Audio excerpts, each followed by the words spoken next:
that's better. Bari Cookie or Isan.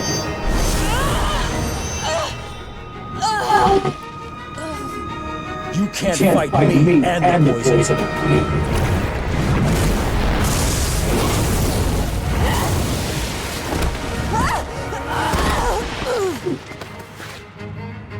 You have no water. It's over. Not yet. Now it's over.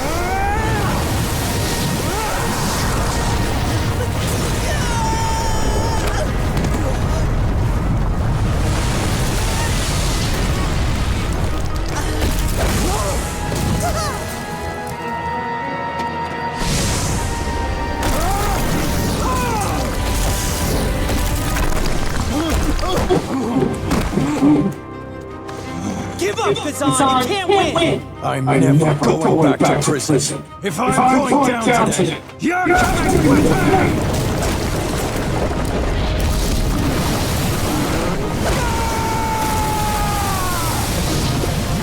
Mako, hang on!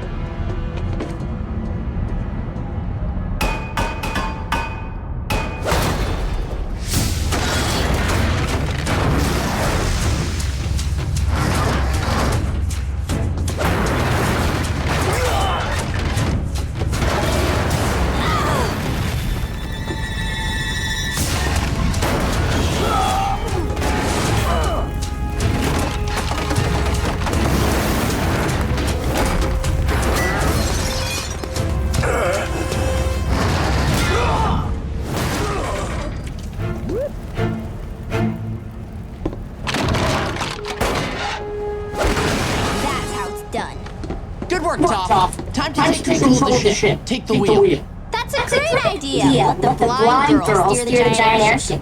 I was talking to Suki. That would make a lot more sense.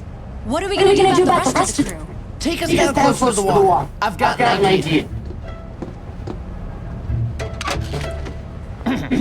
Attention, crew. This is your captain speaking. Everyone, please report to the bar immediately for update and sweet dreams. We have a very special birthday to celebrate.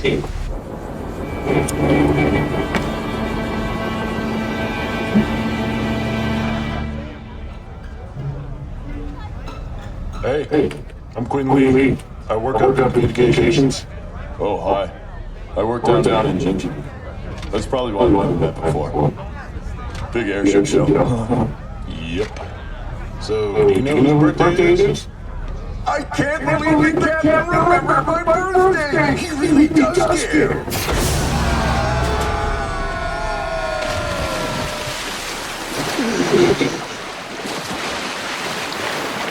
Happy birthday.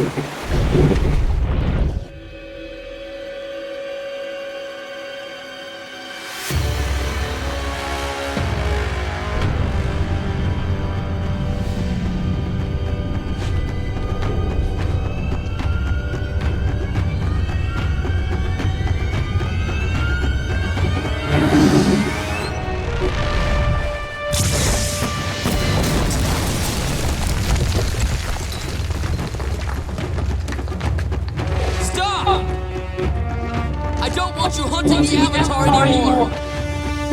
The mission is off. I'm ordering you to stop. If you keep attacking, I won't pay you. All right, I'll pay you double to stop.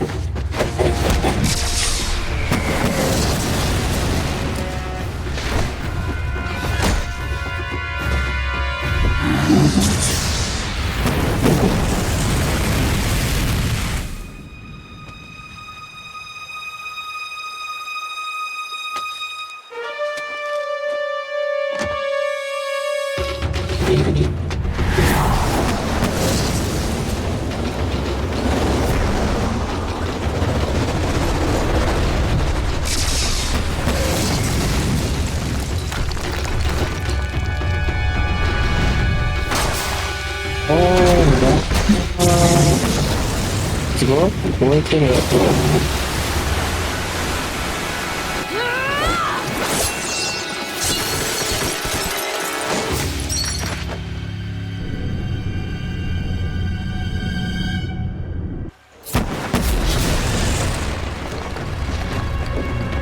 He's going to blast this whole place right off the cliffside!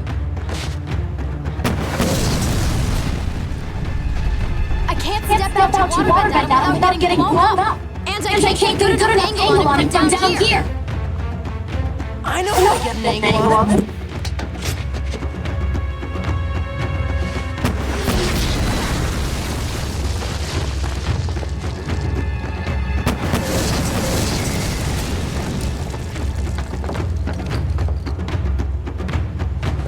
All right, buddy. Don't fail me now.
I can't believe I'm saying this, but thanks, Zuko.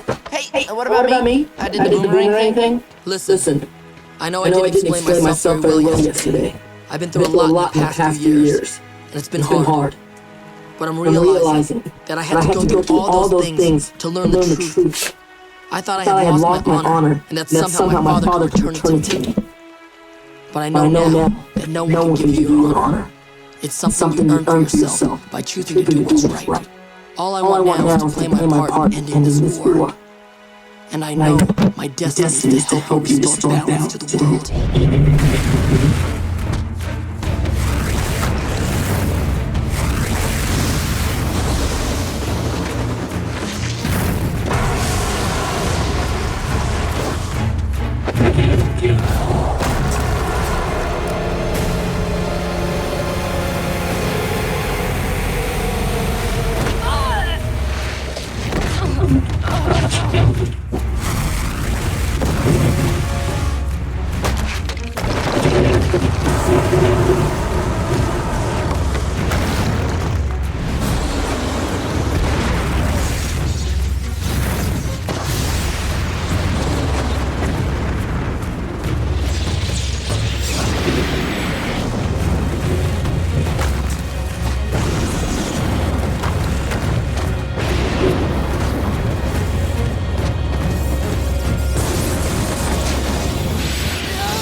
I didn't see all that. Okay,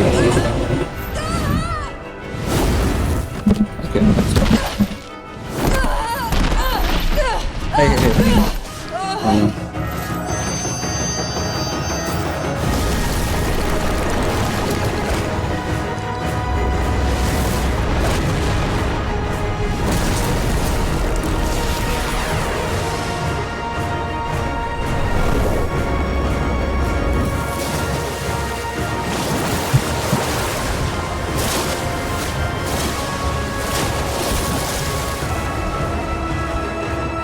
That's smart.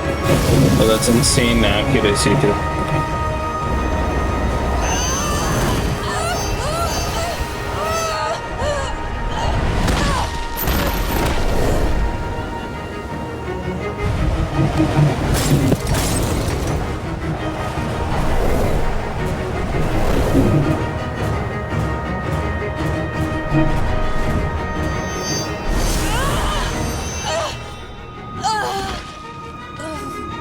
You can't fight me and the poison.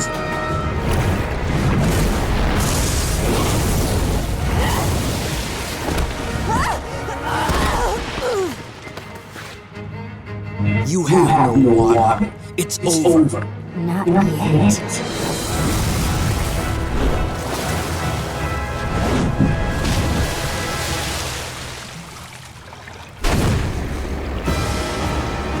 Now it's over.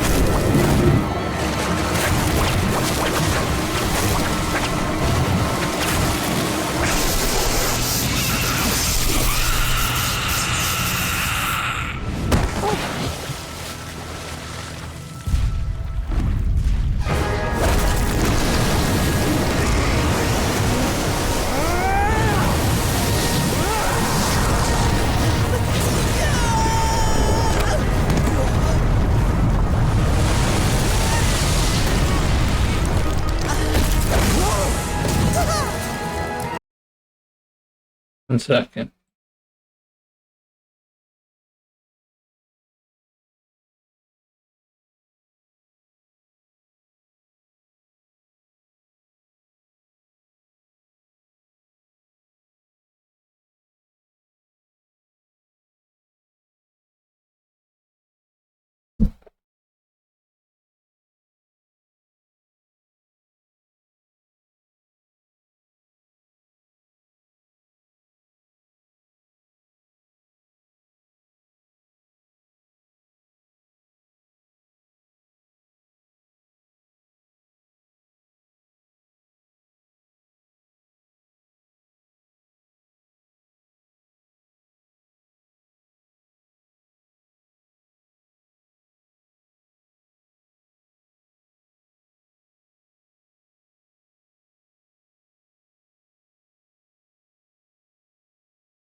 Give up, Kazan! You can't win! I'm never going back to prison. If I'm going down today, you're coming with me!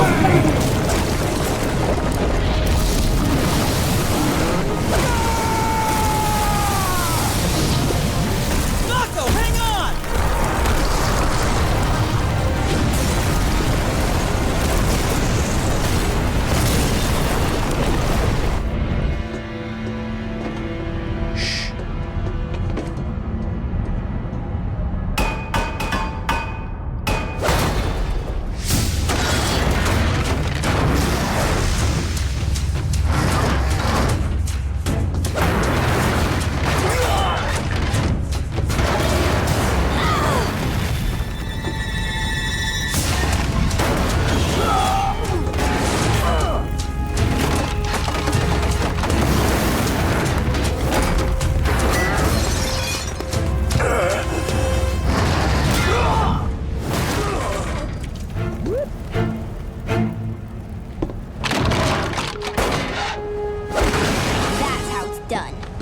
Good work, Toph. Time to take control of the ship. Take the wheel. That's a great idea. Let the blind girl steer the giant airship. I was talking to Suki. That would make a lot more sense. What are we gonna do about the rest of the crew? Take us past the water. I've got an idea. Attention, crew. This is your captain speaking. Everyone, please report to the bomb bay immediately for hot cakes and sweet treats. We have a very special birthday to celebrate.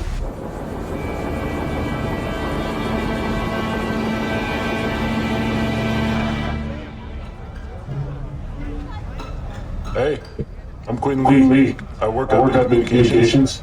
Oh, hi. I work down at the engine. That's probably why we haven't met before. Big airship show.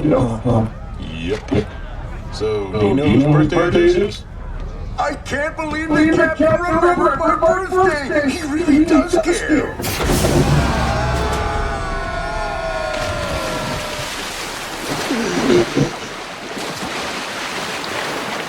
Happy birthday.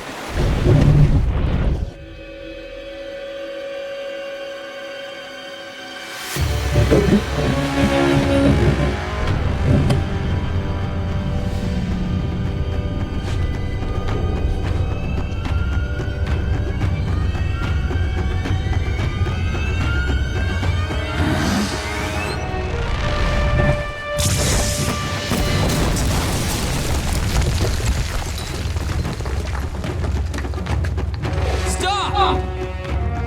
I don't want you hunting the Avatar anymore.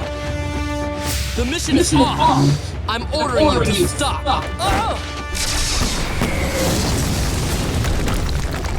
If you keep attacking, I won't pay you. All right, I'll pay you double. Stop.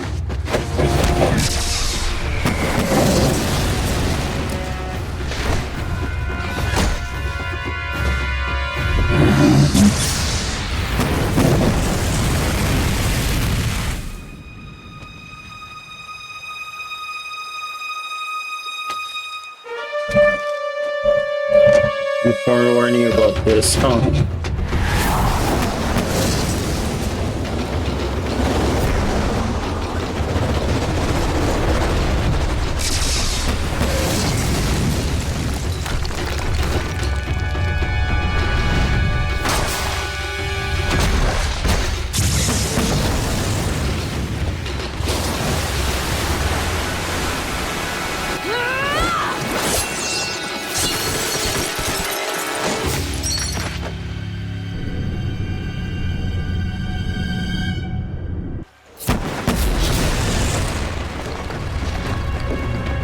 He's going to blast this whole place right off the cliffside! I can't step out to waterbed that without getting blown up. And I can't get a good enough angle on it from down here. I know how to get an angle on it.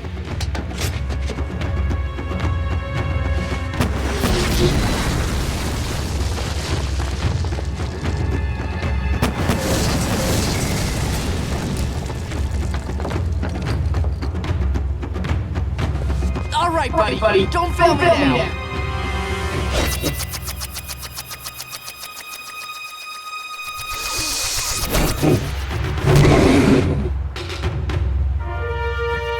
Yeah, boomerang!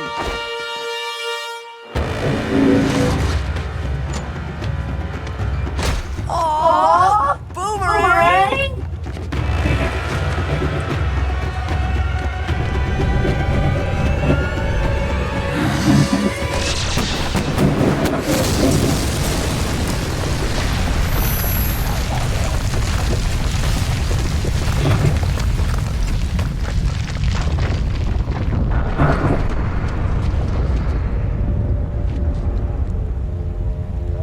Nice. Brother. Thanks, but why?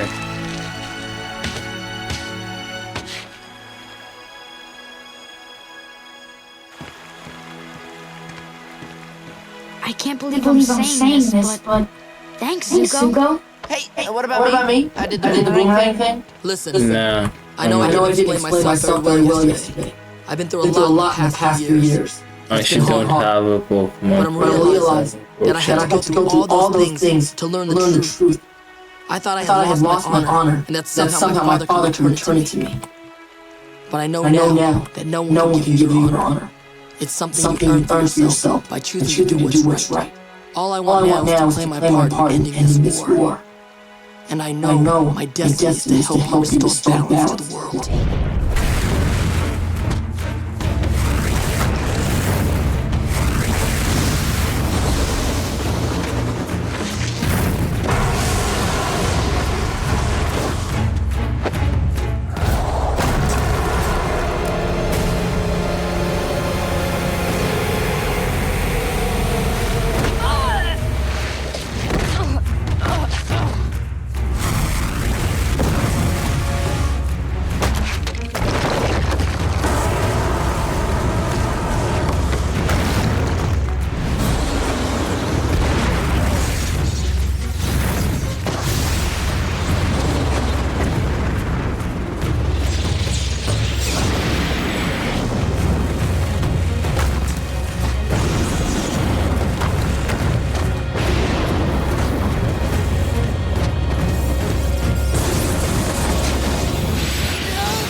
Today? What's the matter? Afraid I'll redirect it?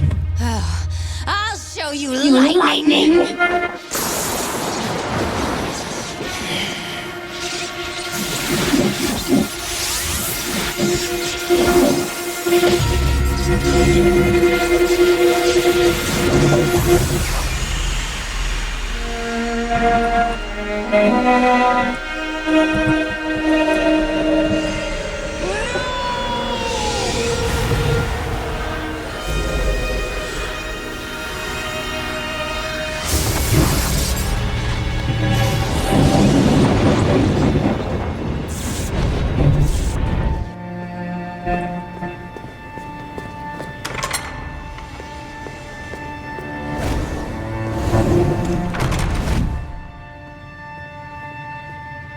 Your Majesty, we received a distress signal from the airship carrying the prisoners. We believe the ship crashed in the Seawong Desert and the Avatar may have escaped. This is outrageous! Send another airship to retrieve the Avatar immediately. It's already on its way, Your Majesty. What are we going to do now? There's no way we can track her down in the desert before the Queen gets to her. You really think they'll be lucky enough to capture her again? She'll be long gone by the time they arrive. It doesn't matter. We're through chasing her. It's time to make her come to us.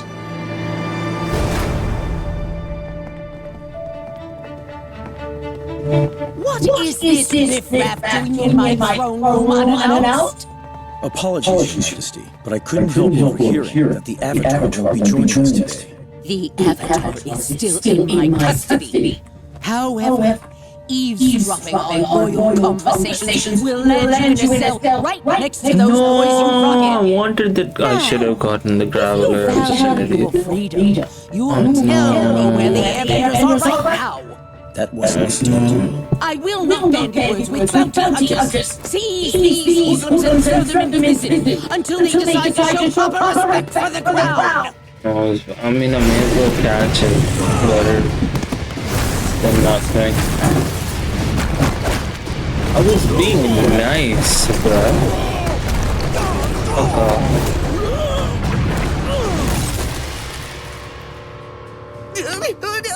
Gun! Get back here and lay down your life for your queen, you coward!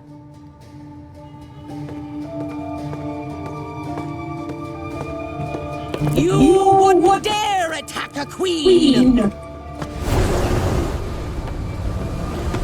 Maybe I forgot to mention something to you. I don't believe in queens. Oh, come on.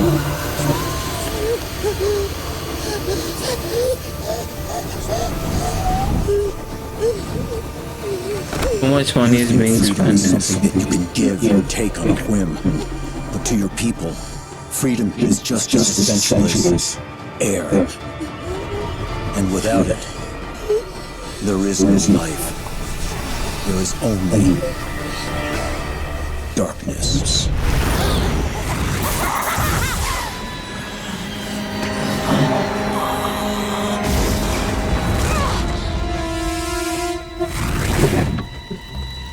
I'd really rather our family physician look after little Zuzu if you don't mind.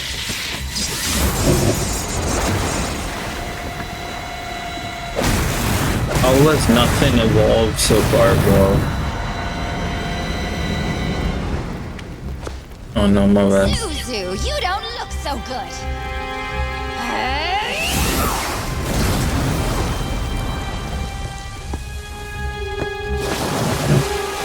I didn't just in time. Seriously.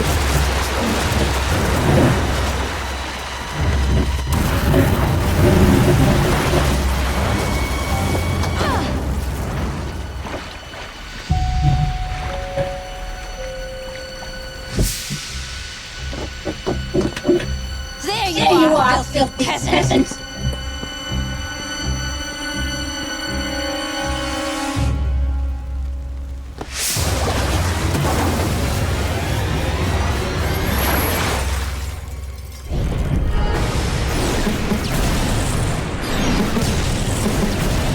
Bruh. We're pinned down! I know. I'm gonna draw her fire. You take her out. Lynn, no! Wait, that's pretty cool stuff. I love you. Come and get me, you third eye freak!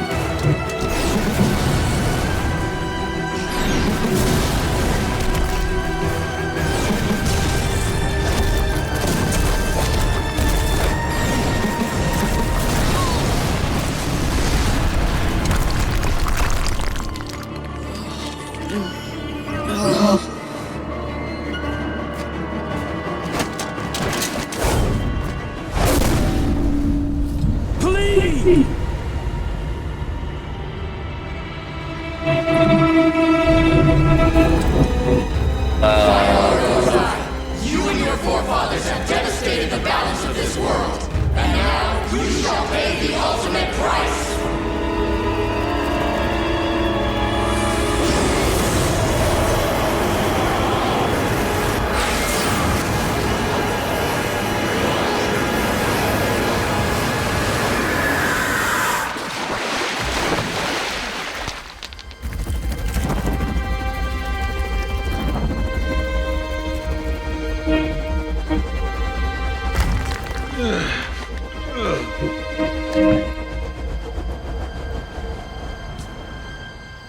Oh, Master Ball. Ooh. No, I'm not gonna end it like this.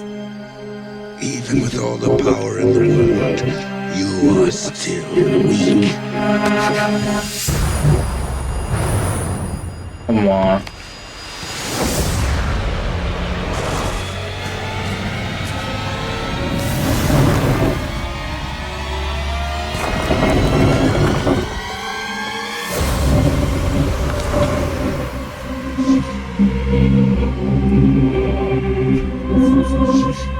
Man, this shit is always insane. Before the Avatar, we bet not the elements, but the energy within our systems.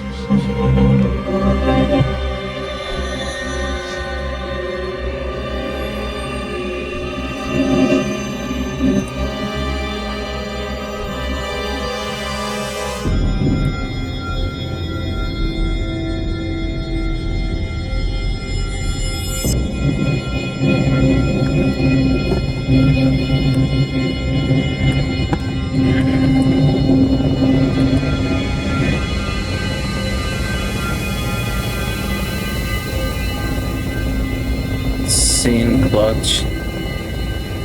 To bend another's energy, your own system must be unbendable, or you will be corrupted and destroyed.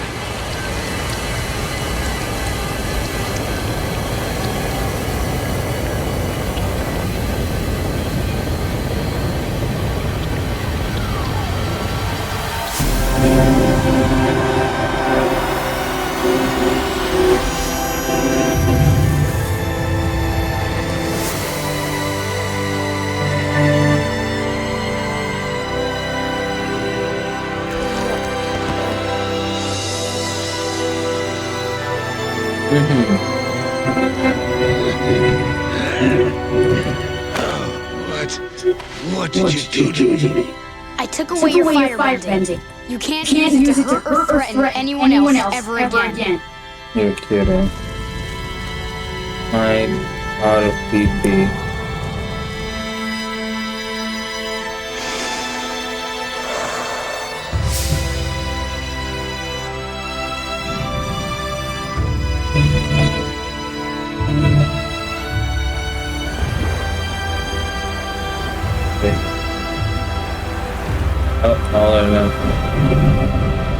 Oh, ain't no way.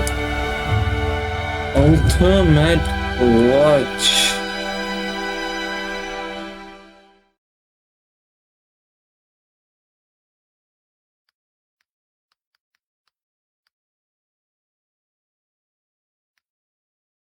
Or a insane W.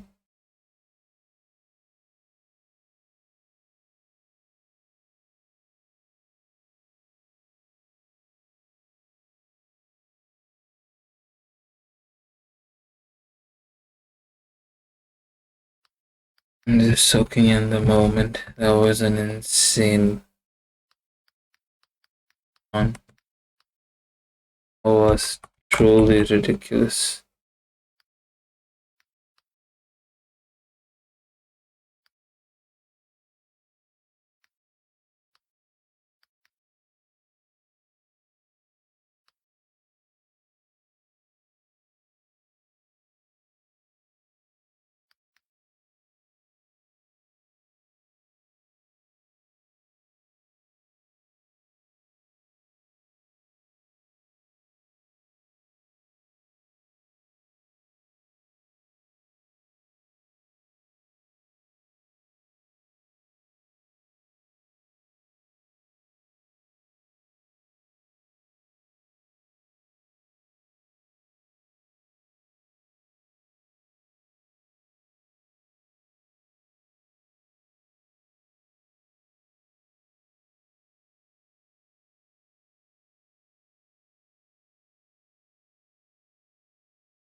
Mm.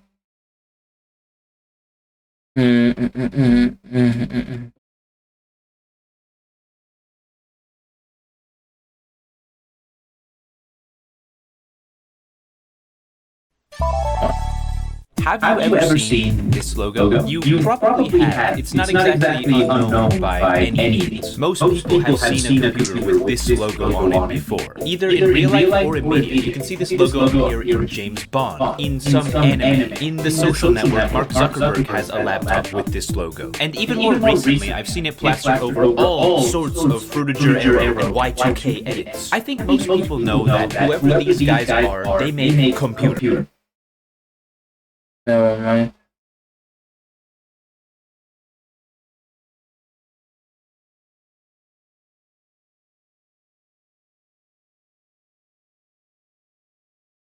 Okay, this will be interesting.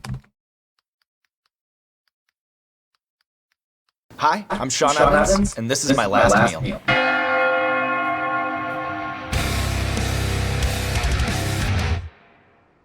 Every person has exactly two things in common. We all gotta eat, we're all gonna die. Today we're joined by the host of Hot Ones and the best damn architecture tour guide the city of Chicago has ever seen. Sean Evans, welcome to the show. Thanks so much for having me. Of course. Now tell me why the official Chicago Architecture Foundation's tours are the best in the city and all of the tours are false prophets. Well, good question. So I think what ends up happening is when you're a tour guide, you can kind of take on sort of like a kitschy, kind of like corny thing, where everything's got a little joke, and you're doing the tour guide thing. But I thought, with the Architecture Foundation in particular, Are you serious? More like a docent. There were a lot of retired architects, professors, people who were doing this in their retirement, and then treated it like kind of a college lecture. So I think that if you actually wanted to take in information and historical context for all of these things, that was always the tour to take. So you were merely the shepherd feeding people to the actual celebrities, which were the Chicago architects and professors themselves. There's only so many of those. Sure. In the summer you got a lot of boat rides, you got a lot of tourists, so you need some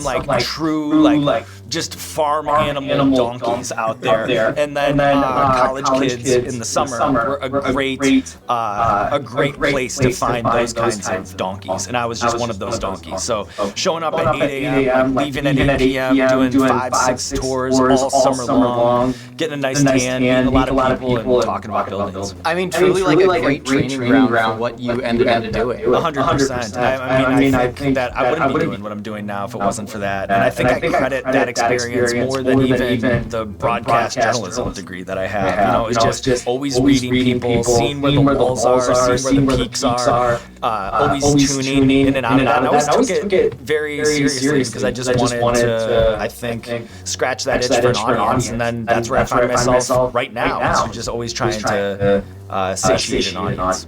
Have you ever thought about your last meal? No, never in my life, actually. So this is kind of a unique experience, and I did put some serious thought into it, and I'm excited for the meal we're about to have. Did it launch you into any sort of existential spiral? You know what? I think when it comes to death and thinking about it, it's just a foregone conclusion. We're all going to die, and when that happens or how that happens is, not really up to me. And I don't think I fear it. There have been some times where I've been in a plane and severe turbulence where it's dropping and the overhead compartment doors are flying open, and I can tell people around me are getting tense and scared. And I was in a very calm place, which is maybe kind of frightening looking back. I remember another time when I got my wisdom teeth pulled.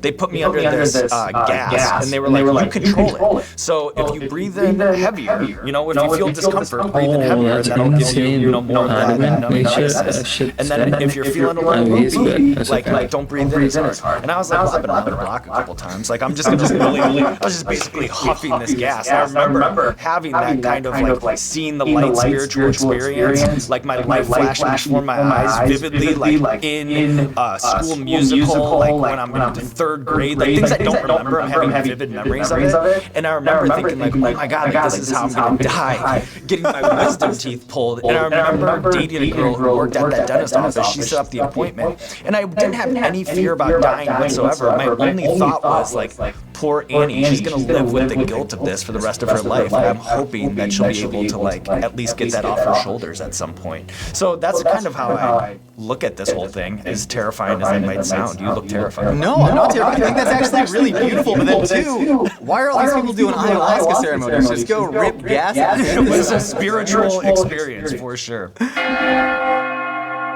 Sean, for the first course of your final meal, we have the Wagyu tacos from Nobu up in Malibu, and we also have maybe the greatest food ever invented, Crunchwrap Supreme from Taco Bell. If I can just pour out the panoply of sauces, please tell me about it. So to me, this kind of really embodies who I am. Like I'm kind of a high-low guy. The middle does nothing for me. So I either want to eat, $75 bite-sized Wagyu tacos from Nobu Malibu, which by the way is the best Nobu, or I want a Crunchwrap Supreme. Nothing between does anything for me.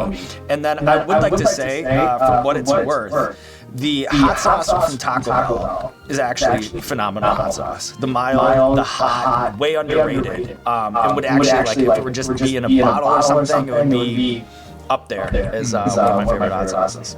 Please, man, dig in. So we have actually brought Nobu Malibu to you because our PA Colby was actually a line cook there, and when he saw that you had the Wagyu tacos on the menu, he goes, oh yeah, that's 155 grams of soy, that's 330 grams. He had the entire recipe memorized. So this is cooked fresh. Oh my gosh. Oh my god. Run. See, that's what I'm saying. Like, what is going on? It makes you like just the one bite, ripping through that buttery steak. You just want to take a nap. Let's stop doing fairs or whatever the hell we're gonna say. That is one of the best things I've ever tasted. I think a lot of your career has been very high-low in a sense too. You said that you felt like Hot Ones was a bit of an internet sideshow when you started trying to get these esteemed guests to come eat spicy chicken wings with you. But 24 seasons, over 300 episodes later, you have been rightfully called one of the best interviewers of our generation. Now that you are on the other side, do you find yourself hyper-analyzing what an interviewer is doing? And do you have any specific pet peeves? I do when I watch shows, like jump cuts will bother me. When I'm watching other people's stuff, there are certain ways in which, I can't help but to think what it would be or what it would look like if I had my hands on it. And that can be kind of distracting and can make watching other people's stuff feel like work to me, Then too, there's a lot to be inspired by. I kind of expected it. I think when we started doing it, there weren't that many good interview shows, especially on the internet. And now, I think you have a ton of them. This one, Chicken Shop Date. I love what Caleb Presley does. The Sunday Conversations. Now there are all these great interview shows, and it's nice to be part of that ecosystem. But like you said, when we first started, we didn't have such great aspirations for the show or anything. It was just we had this cult audience that was showing up week after week, even if it wasn't like a big view hit, and you just felt like you needed to feed that beast all of the time, and it really inspired us to raise our standards on what the interview should be. So it started off as like kind of wacky, just trying to capture these memes, have this sort of quarterly Super Bowl event. But we knew that would have an hourglass on it. Time would run out on that kind of a thing, and that's what really motivated us, the audience, to think about the show as primarily an interview show, and then the wing to be the side act to that rather than the main event. Dig into your Crunchwrap. Sarina and Scyther. Oh, this is nice and warm too. You guys are better at this than us. On Scyther. We do have a whole team cooking. Shout out to the culinary team. Serena is good too. But we already have pasta. Too. You can tell. I know. Yeah, you can. There are. There are. Well, you're a Taco Bell head. I know that. Is the Crunchwrap Supreme like Mount Rushmore of Taco Bell items for you? It's the first true innovation, folding the Crunchwrap into a hexagon. Nobody'd seen that. Yeah, real innovation. Yeah. To me, it is.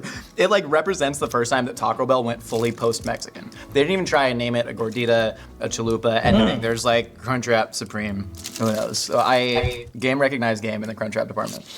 Do you think the underdog mentality of Hot Ones ultimately led to its success? Because you have all of these traditional media juggernauts, all the late night shows. They have the ability to rest on their laurels, and that's a luxury that you never had. Do you think that made you scrap harder? No, and I think it still does. Even to this day, I still think of us as an underdog show. I'm always putting a chip on my shoulder, always finding something, because when you do something for this long, it is just day in and day out. We've been doing the show now for almost 10 years, and every Thursday at 11 a.m., we have to hit that episode.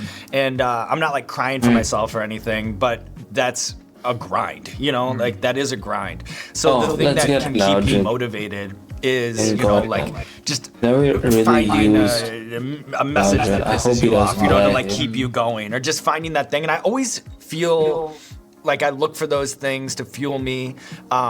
Pettiness does fuel me. Shit. Anger does fuel me. All of those things. Doubts do Oh, fuel well. me. It is what it is. And we've always It's just been a not- very scrappy, small team that's, you know, we started up just popping the show up with the curtains and wherever we could find it, if it was a studio space, if it was a hotel Really room or bad. whatever. I And you know want what? really 10 bad years too later, we're now. still doing that exact same thing. Oh, wow. And You I think didn't that's at the heart have- of what makes the Right. show So sad. special and what makes it feel like it's us against the world sometimes, even though when you look at the success that we've experienced, you know, it's hard to frame it that way, but I always keep it framed that way.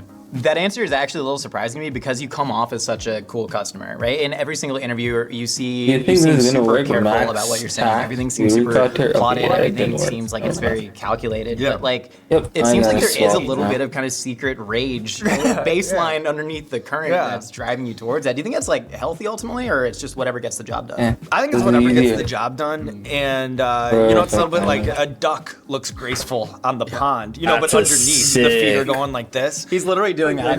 He's just Shiny, he's man. Flintstoning the Yeah. tape. So far, that's the thing that's worked for me, and I think in the people that do the show, we all share that in our DNA, and I think we all rally around that. It's funny that you know, started as an interviewer, as a journalist, and then now the spotlight is on you as like a bona fide celebrity, or at least as bona fide as you can be in this Wild West digital era. But one of the things that made you great, I think still makes you great, obviously, is that you're like the ultimate assist man. You like completely decenter yourself in interviews and you just, you know, John Stockton that ball up and let the Karl Malone celebrities dunk it. How comfortable are you when the spotlight is all on you? You know, my goal when I'm doing an interview is to never try to compete for attention, Oh, bro, compete for that gags, looks like do any of those. Like I'm Very interviewing odd. Conan O'Brien, But you know, the whatever. greatest, most influential broadcaster, I think, of our generation. I'm not going to try to match it. You know what I mean? Or like you talk to comedians who fill arenas or musicians who are on take these great Yes, stages crap. or whatever. Are you You know, like kidding these are me? entertainers. I think the thing that you have to do is set them up for success in order for these things to be great. Plus, at the end of the day, our show is this stripped down, black curtain, generic looking bald guy, his hot sauces, and his wings. In order for it to be a different viewer experience every time, I think that each episode needs to serve as an extension of the guest's personality. So I think the more that you can allow the guest to fill that space, I think the better overall watch experience. Of course, there are adjustments that you have to make in-game all the time and ways in which that you have to assert yourself more in certain situations. And like you said with John Stockton, I always think of myself as a point guard. You know, I really More do. Jason Williams type, like a white chocolate. Yeah, I'll You take have a little that. more Yeah, swag. yeah. But I don't know. I actually think I'm Stockton. I'm like I'm in the fundamentals. You know what I mean? I think I'm in the fundamentals. There's nothing that flashy about my game or anything. But you're running point guard. You know, like, and my goal is really more assists than it is slam dunks. This is the only gotcha question that I have prepared Go the ahead, whole time, bring it. but we need to talk about DaBomb. Yeah. DaBomb has been the 8th sauce out of 10 since season 2. It allegedly has a Scoville rating of 120,000, give or take, compared to 2 million on the last tab. Yep. Everybody knows it's the spiciest sauce on the show, and By always far. has been.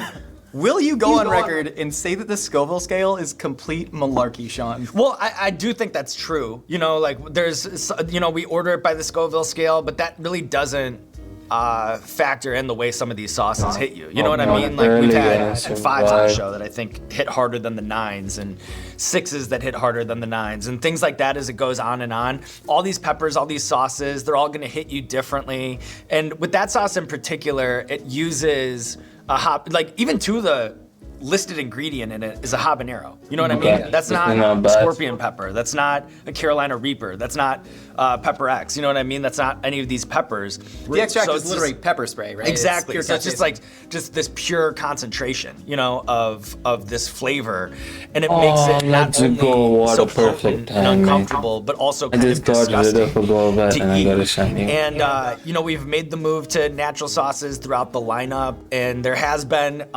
you know, ways in which I've been challenged to get that sauce off the table over the years, and I always I always fall in that grenade for Da Bomb to tie those things in together. Because at the end of the day, like, I do think people watch for that moment, you know? And if we take that off the table, then it's, you know, like Hot Ones has lost its edge, you know what I mean? Like Hot Ones now just catering to A-list celebrities. They lost that thing that makes it that thing. Like, I do think at the end of the day, you need to have an element in a show like Hot Ones that is just pure like red meat to the people, you know? And I'll never get too high in my opinion of the show to ever lose sight of that focus. So Da Bomb is here to stay. That's against my self-interest because I have to eat it every single time we shoot an episode, and it never, ever, ever gets easier. But it's also too just a nice through line as we stack up all these seasons. You know, finishing up the 24th one now, there is one through line by which you can measure the hundreds and hundreds and hundreds of guests that we've had all over the years, and that is, you know, how are they going to handle Da Bomb? And typically that's not in a great way. Sean, for course number 2, we got the Chicago deep dish pizza. Now, we made this in-house with the sausage and the cheese on the bottom, some green peppers, fresh tomatoes, hand-crushed, little cheese skirt on the side, inspired a little bit by the Pequods. And then we got the Culver's onion rings. Now, these were flown out from Chicago. Shout out to Dennis Lee. Thank you, Dennis. Sent them out to us with the honey mustard. We got Portillo's beef and cheese croissant. We got the Arizona peach iced tea. That is all? Man, tell me about this love letter to Chicago. So to me, deep dish is something I crave. Living in New York now, spending so much time in LA, nobody really does it like Chicago. And I know it's kind of a divisive thing. Deep dish can be kind of controversial. Look how perfect that is. Like that is textbook on that cheese bowl. What a treat. I'm so sorry I interrupted you. But nobody really does it like Chicago, and I always crave it. And so whenever I get home, I always like to go to Lou Malnati's. I think I like the way that a deep dish pizza joint smells. There's something that's nostalgic about it. And I'm from a town in the northwest suburbs, Crystal Lake, Illinois. They have an amazing deep dish spot called Giorgio's that is up there with some of the best deep dish I've ever had in my life. But it's so hard for me to find a decent one outside of Chicago. So I feel like it's only on those moments that I go back to the city that I can experience this thing. With the onion rings, Culver's, the most underrated fast food restaurant, custard on point, small batches, made in-house. The burger, butter burger, way better than it needs to be. And this is maybe a through line, now that I'm thinking about it, in the show, is the sort of engineering design of all of these foods. Like, I like clean bites. And so like an onion ring needs to have a clean bite. So you need to have that crispy shell, and then it needs to bite clean with the onion. Nothing worse than when the onion comes out and it's its own string. And then on to Portillo's again with the beef and cheddar croissant. It's another perfect vessel. Now, everything about this should be kind of sloppy, but it's not. Jesus. Good, clean bites in here, and again, a beautiful and extremely heavy. It's Italian, insane, even though Sean, I'm so excited, man. Thank you for giving me this gift.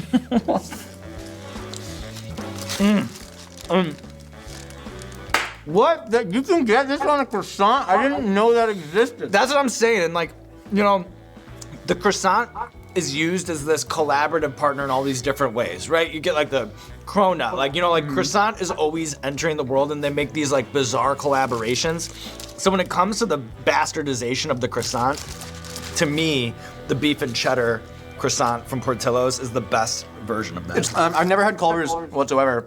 Do you think Culver's is better than In-N-Out and Shake Shack? Because you spent time in all 3 cities. Good question. It's better than In-N-Out. Shake Shack is when I'd have to start to look at my notes and really dive into the material. You guys got another licensing deal with Shake Shack coming up? Actually, yeah, Culver's is better than... No, I'm just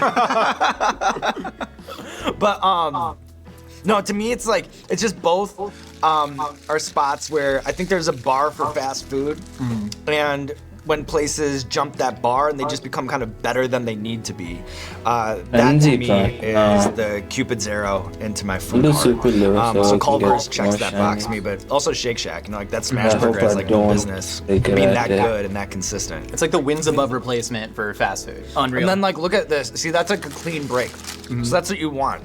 I'm seeing no onion. It's all one cohesive part of the plan. The onion sort of melts into, it's like the Funyun of onion rings, man. Incredible. John, I want to take you back to Crystal Lake Central High School, 2003. Your buddy Pat Minogue is holding you tight. He's going to love this. And he says, bro, he caught it. It was sick. What were the emotions you felt at the time? Well, that was an emotional roller coaster. And shout out to Crystal Lake Central. They actually won the state tournament in baseball this year around. So shout out to the team. Shout out to Coach Aldridge, who was my coach, and now his son Cal coaching the team, and all the boys out there. That was awesome to watch. But yeah, I played baseball growing up, and we had a really good team my junior year. I remember we were in this state game. I was on first base. We had bases loaded, and we were down 3. And I still remember Quinn Ewert was batting. And I'm on first base, and I'm the tying run, and we have 2 outs in the 7th inning, you know? And so... 7-4 game. Yeah, 7-4 game, that's right. Matt Weber on the mound. .31 ERA the whole season. Sean. Yeah, drafted by the Chicago Cubs. He was, yeah. So he, the ball jumps off of Quinn's bat. My mind's blown. My ball jumps off of Quinn's bat, and I just start cooking, you know, like around these bases. I know I'm the tying run. That to me looked like either a home run, double in the gap, like something. So I have to score from first. And as I'm approaching third base, Coach Aldridge just sort of holds his arms up like this. And because it was a neutral game, like on a neutral field, the crowd erupts. And what I immediately, as an optimist, as a glass half full kind of person, assume that Quinn just hit a walk-off grand slam in state. So I immediately just jump up in the air, pump my fist, and look at the dugout, like in a flex position, like, ah, like that. But it took me a while to snap into focus what had happened. And my buddy Pat ran up to me, who I'm still friends with to this day, ran up to me and said, apparently what had happened is the left fielder got turned around. He's chasing the ball down over this shoulder, turns around, he's over this shoulder, turns around over the next one and makes this catch right at the wall. So people were celebrating that. The other team was celebrating that. And the one person on the team that had just lost that was celebrating that was me. Just like helmet off, like, let's go.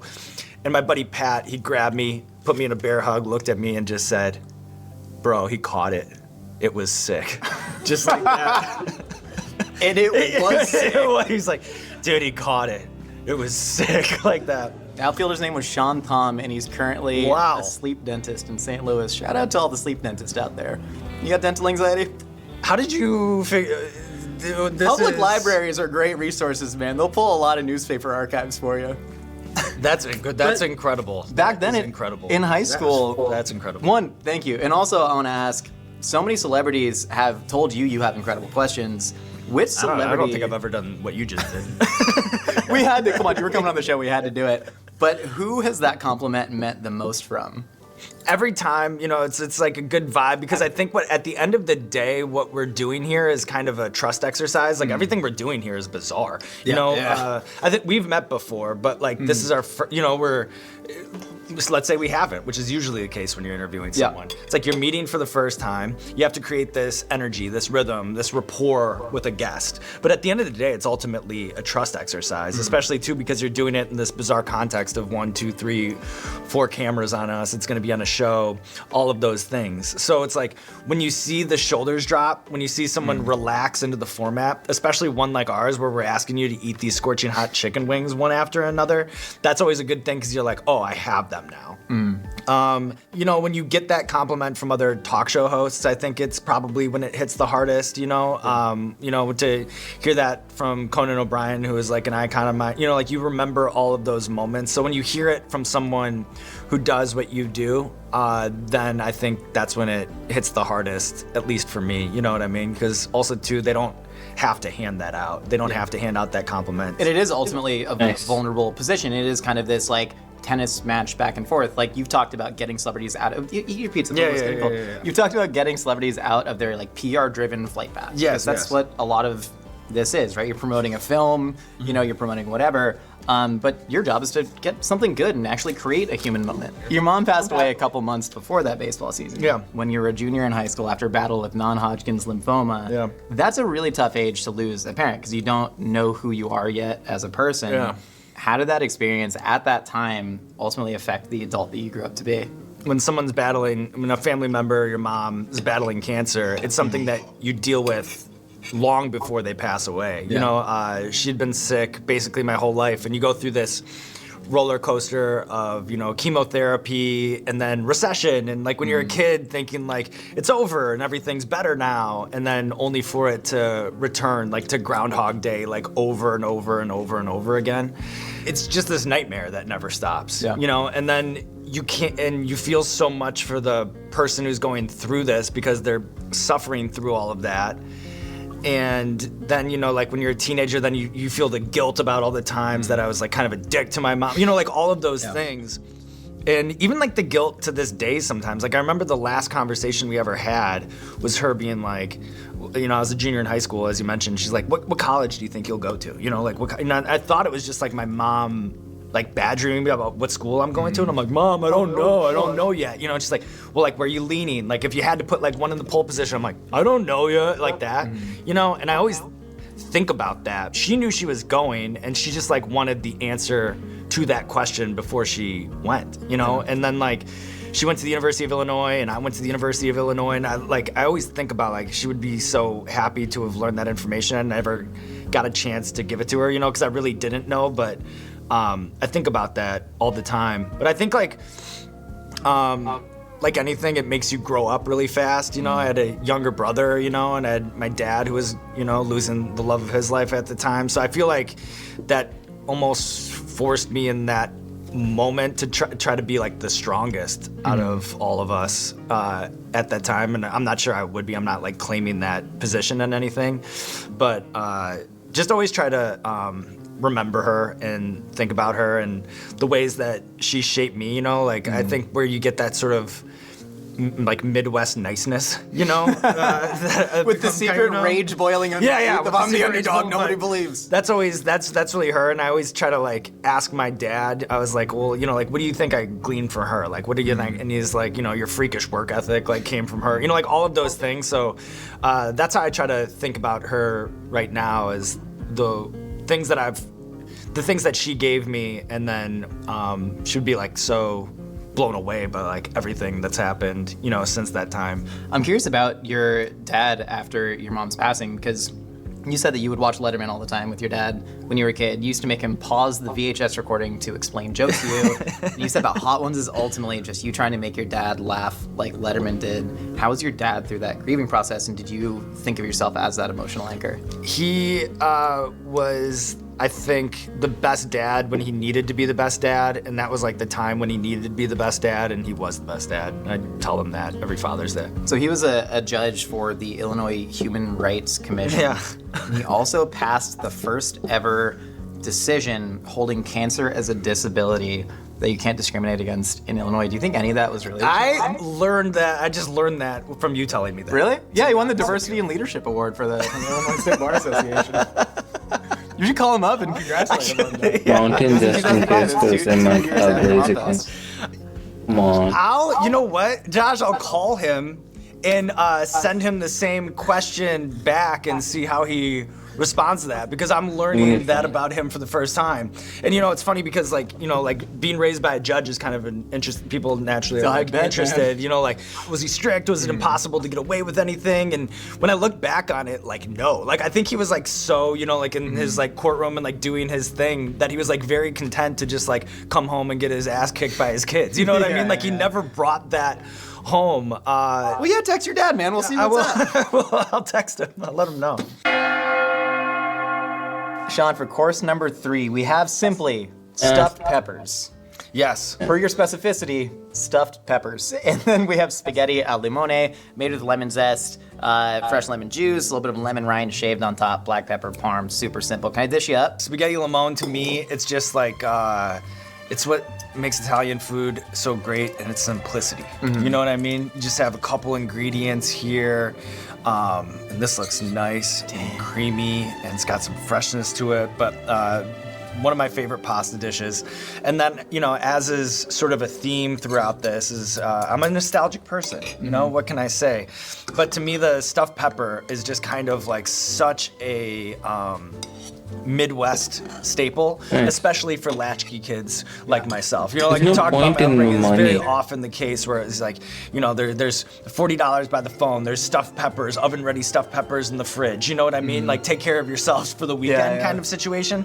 And I guarantee if you went back to my house right now, there would be some oven-ready stuffed peppers that my stepmom had made that are like on the center rack in the refrigerator right now. Also, too, I will say, you know, like sometimes these regional dishes pop up, they become trends, you know, you see them in places. The stuffed pepper has never broken containment, not once. Like you never see it anywhere at all, you know what I mean? But I do think there is potential there. Maybe there's a reason this thing hasn't broken containment. But yeah, it's just such Who wouldn't want to eat that? You know what I'm saying? But yeah, so a special place in my heart for the stuffed pepper for sure. Damn. Lemon just kisses you right in the forehead, man. We eating heavy today, baby. We eating heavy today. I was also a latchkey kid, but I had like a crock pot dad. Yeah. You'd just throw like a whole pork loin and like 2 jars of sauerkraut in the crock pot and be like, figure it out, kids, you know?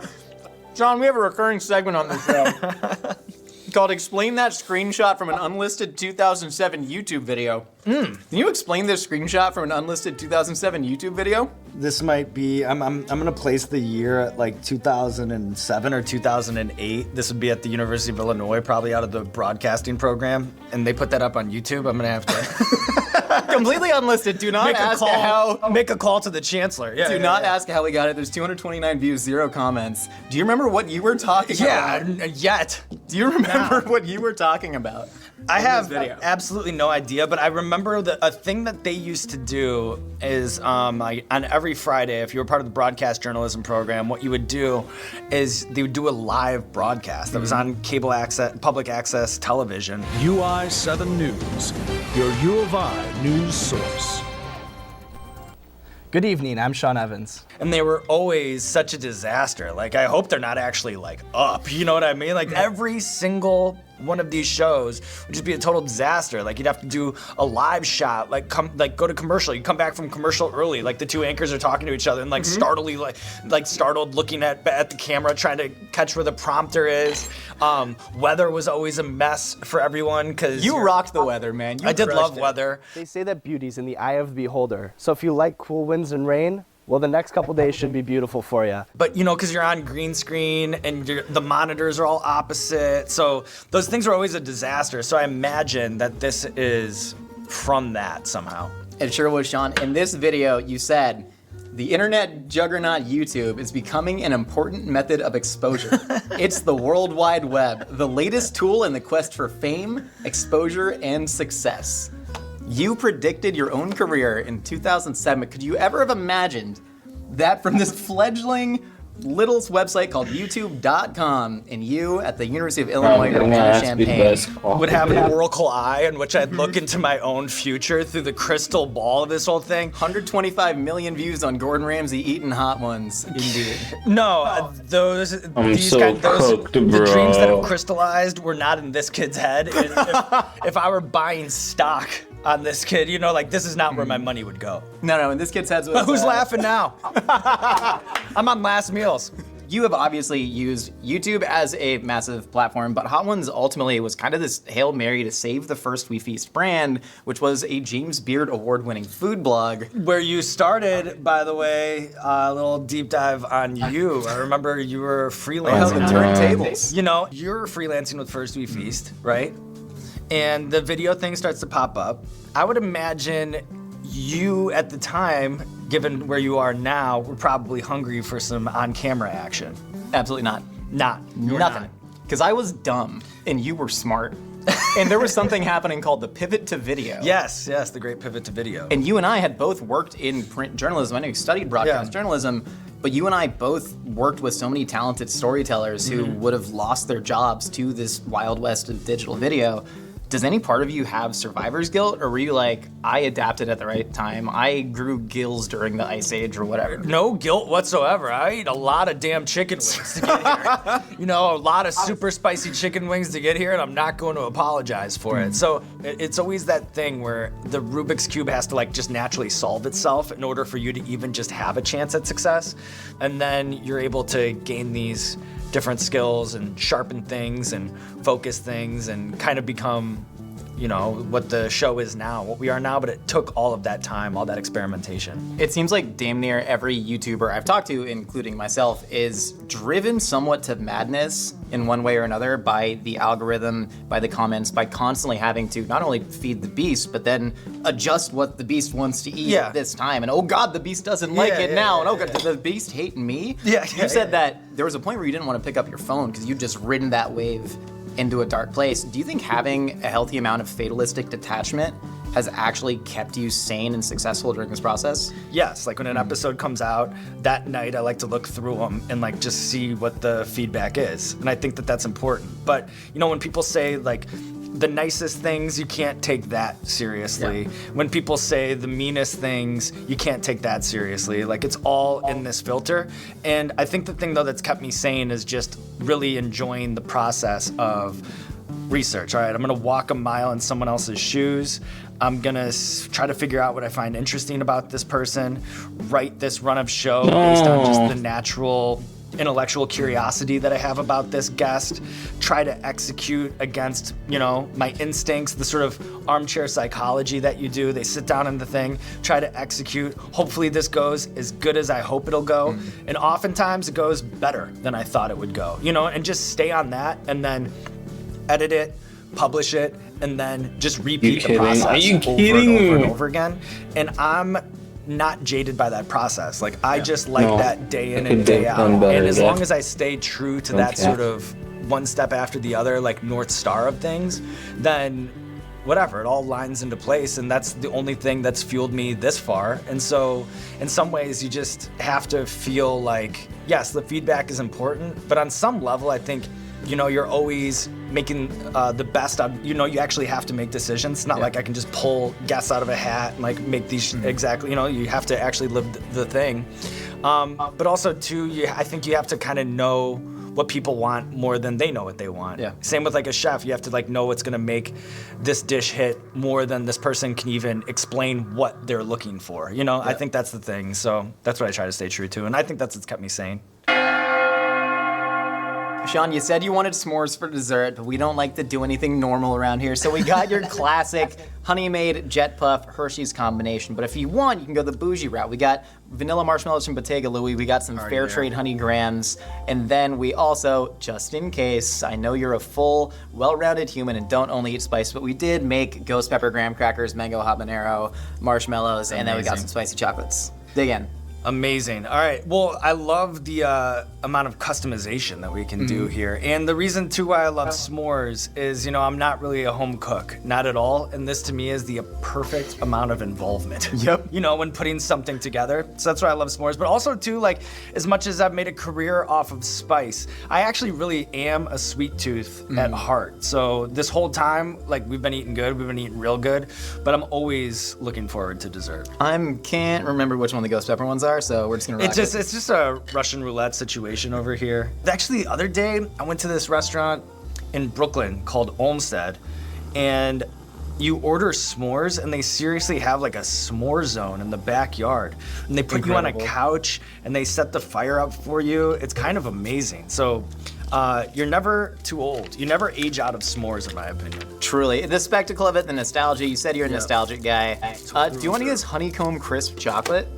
Yeah. I'm kind of jazzed on that, man. I do.